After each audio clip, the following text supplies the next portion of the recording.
Welcome back to another episode. I am the Colonialist, and this is the Wakooshi Venus Nest Review.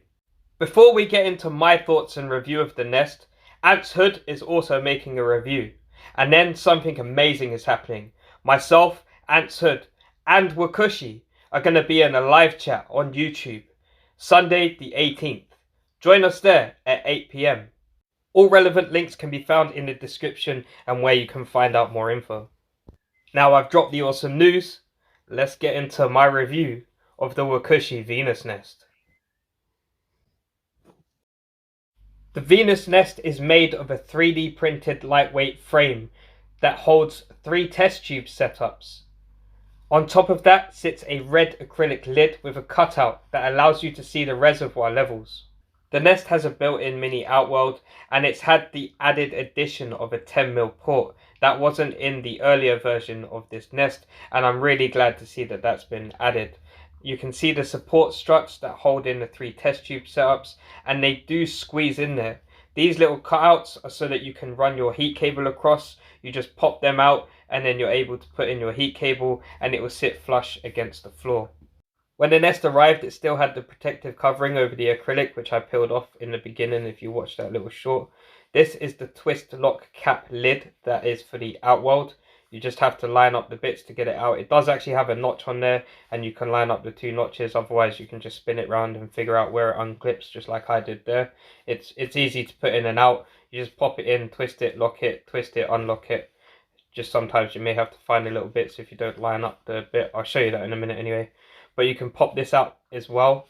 Perhaps you need to get into the nest and do some maintenance or cleaning, and it makes it a little bit easier. That's just white acrylic, which forms the base of the outworld. From feedback given, this is the 10mm port that was added, and it's just got a little soft 3D printed cap that pops in and out. Now I personally did struggle with this a few times, and when I go into look at that later I'll show you. These are the 3 different size holes, which is quite clever because if you have larger species it gives them access to there. So perhaps you could just turn the smallest hole into a water tube and make sure that they're able to drink water from it. Again, if you've got smaller species you can do it the other way around and create the larger hole for the hydration chamber. But it's pretty awesome because you've got choices like that, and that's quite a nice little feature on the nest. There's a saying that really suits this method, which is simple is effective. And it is one of the most simple and effective methods to keep a founding queen or founding colony, and that's a test tube setup. So I'll go through how to make a test tube setup with the cotton balls that were provided, which were inside the outworld when the nest arrived. First, you want to take out your test tube and make sure that you have some water to hand. You can use bottled water, or if you're from a country that has really good processed water like the UK, you can actually use tap water. It's not going to harm them too much, but people have their preferences and it's hotly disputed. To make a test tube setup, you want to fill the test tube about halfway, but you can, like what I like to do, just fill it up just a tiny bit more. It's not a problem if you have excess of water, you can always tip it out. Usually I have a little homemade kit for making test tube setups and I'll show you all the tools I use, but as I'm at work I only have a few things available to me. So once you've got your test tube filled with water, at this point you want to rip off enough cotton to be able to form your reservoir. So you stuff that into the top and then you find like a ramrod. If you think of an old-fashioned musket and you're loading the rounds, you kind of just want to get your ramrod and stick it in. Then tap it down a bit to where you want it to be, and if you have excess water, simply tip it out. And yes, I did use a can opener as a ramrod. Once you've created your test tube setup, simply line it up with the hole and then pop it into place, and it will fit quite snugly in and held by the 3D printed frame and the struts. Having 3 test tubes, it gives you options on how you want to use them, and having 3 different hole sizes, you can try and match that to what you think is going to best suit the size of the species that you're housing inside this nest.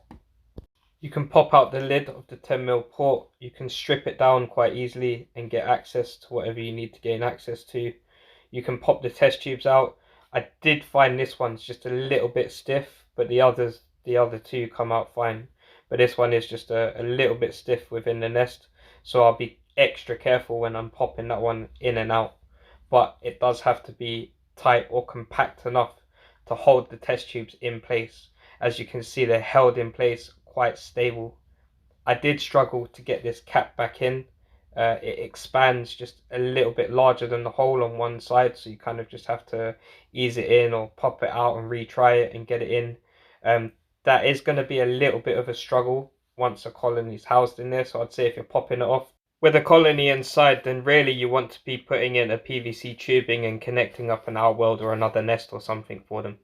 Just realised I made a mistake. I said it's 10mm, it's not, it's 15mm, which is the standard size tubing that Wakooshi uses. So you'll need 15mm outer dimension tubing to be able to hook that up to the port. This nest has been designed to give test tube setups more options. It's not all singing, it's not all dancing, it's simple and it's effective, but it does have a few limitations. And I'll just go into some of the limitations that I believe it has. Now, I wouldn't personally try to found a colony such as Solenopsis geminata or Camponotus nicobarensis. If you was to going to barrier this setup, your only option would be to barrier this acrylic lid, which would be a one-shot option. You wouldn't be able to barrier the walls because it's 3D printed, which the ants are just going to be able to use it like a climbing wall, and they'll get a good enough grip to climb it, even if you have a barrier on. You could try and see how successful it is, but your only real option is to barrier that acrylic. But that isn't the end of the world. If you was founding a slow-growing species or another species like Mesobarbarus or a similar species like that, ones that struggle to climb on acrylic, they won't be able to breach the lid. They'll be able to climb up the walls, but they wouldn't be able to walk along upside down on the acrylic, which means it will contain them quite happily. Wakooshi himself has sent me videos of several different species within this setup of various different sizes, shapes, adaptations and escape abilities, and he's done well founding those colonies within this setup. Of course, this is just an adaptation to a test tube setup. It's designed to give you more water reservoirs or perhaps feeding tubes, a small outworld, and now with the addition of the port, it makes it modular, which means when you need to, you can just connect it up. Or, as I intend to do in the future, once I've done founding a colony inside it, I'm going to turn it into a feeding station. So all 3 tubes that I have, I'm going to use basically as feeders. I'll have a water tube, a sugar tube, and a protein tube. To use it as a feeding station rather than a nest, I would love to have seen more ports than one port, as ants don't normally have just a single entrance for in and out. They normally use different entrances to go in and out, and it would give you more options. But that's simply me just over-engineering this product. I want more because I can see how I would use it with those various options. One port is still enough, it still does the job, and it still gives you options to expand this nest, making it modular. When I first saw this nest, my impressions were that a retailer had designed it, or at least it had been designed for retail purpose. Because of the way it is designed, it's almost perfect to send a founding colony in, and it fits into a package that would fit through a letterbox. It would keep them safe, contained, and then they would also come with a functioning setup, which you could later add a larger nest to or an outworld to. You've just got options to do what you want to do with it. I think for the price I paid, which was £19.21 on the 16th of March, I did use a 10% discount code, which saved me £1.69. So of course, if you want, feel free to use this code that's up here now. That £19.21 did include postage, and it came the very next day. So it's a fast delivery, and it was packaged nicely. I think the nest is good value, and I believe that you could found a multitude of species within this nest successfully. So I think it's right about time that we start looking at the 5-star review system and hit the Wakooshi nest with the ratings. Using the test tube setup at the core of its design, it scored 5 stars for hydration. It scored 3 stars for heating because it has the grooves cut out for you to be able to run a heat cable. And for overall design, I've given it 3 stars. It's simple, effective, but it does have a few limitations. They've achieved 4 stars for build quality because genuinely the build quality is really nice. It's just, I think with the 3D printing and stuff like that, it doesn't all fit together perfectly as you saw with the cap and sort of like popping things in and out. Otherwise, everything is built really nice. I've given it a 3-star for durability, purely because it feels like at some point the 3D printed sections of it might give. I know 3D printing does decay over time, it does have a shelf life. So for now, I'm going for the 3-star on durability. I'm giving them a 4-star for affordability, because all in all, using the discount code, I got this nest for under £20, and that included delivery. Unique rating is 3 stars. That's because other similar kinds of nests do exist, which just are based around test tube setups and provide maybe an outworld or an extra foraging area. They are different shapes and sizes, but there are similar examples. Still, this is a nice example and hits a 3-star on a unique rating. Objectively looking at what the nest offers, the Wakooshi Venus nest still scored 25 out of 35 stars. That gives it a solid 4 stars. I currently have a few test tube founding colonies that I could put inside this setup to try it out.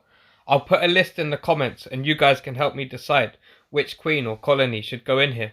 In a couple months I'll revisit this nest once I've been using it with a colony inside, and perhaps I'll re-review the review.